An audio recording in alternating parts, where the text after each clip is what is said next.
The Korean Peninsula, located in Eastern Asia of Eurasia. Before the founding of the Republic of Korea, this place was home to a country called Joseon. To Westerners, Joseon was known as the land of morning calm. At the time, Joseon was a closed-off country that kept to itself. Joseon restricted trade with foreign countries and had few established exchanges with the outside world. But in 1834, the United States showed interest in this closed-off country. U.S. Special Envoy Edmund Roberts, who was dispatched to Asia, announced his intentions to establish diplomatic ties with Joseon. The United States knocked on the doors of Joseon to establish diplomatic ties, but Joseon was unwelcoming, and their tightly closed doors did not open easily. But after about 50 years, Joseon finally opened its doors to the United States.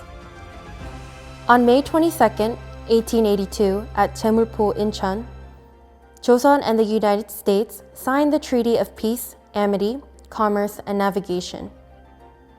Joseon signed the treaty in the form of a bilateral agreement between Joseon and the United States through Joseon's plenipotentiary minister, Shin Hun, and the American plenipotentiary, Robert Schveldt.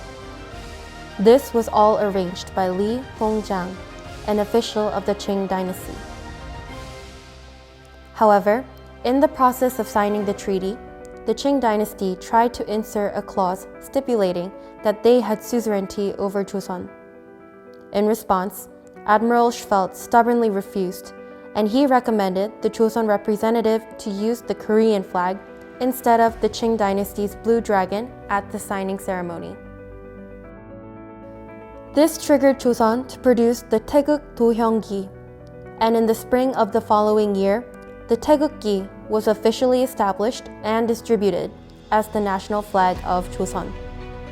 What makes this treaty special to the two countries is that not only was it the first treaty signed with a Western country in Korean history, but it meant the United States recognized Joseon as an independent country, which began the Joseon-US alliance in earnest.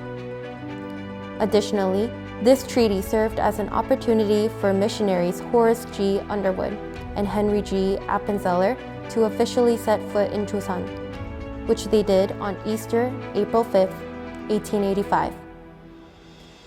After that, the first thing the Republic of Korea did after the establishment of their government in 1948 was to establish diplomatic relations with the United States and continue the Treaty of Peace, Amity, Commerce, and Navigation of 1882.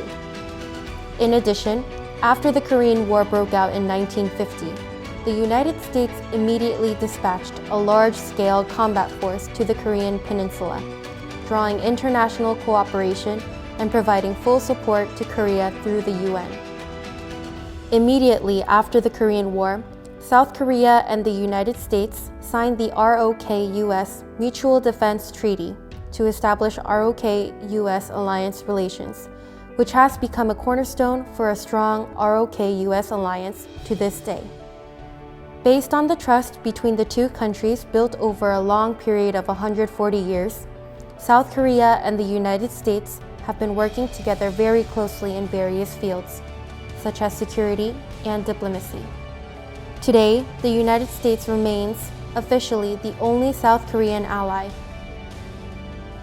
South Korea and the United States must continue to grow together for peace and stability on the Korean Peninsula and in Northeast Asia with the foundation of a strong ROK-US alliance. We go together.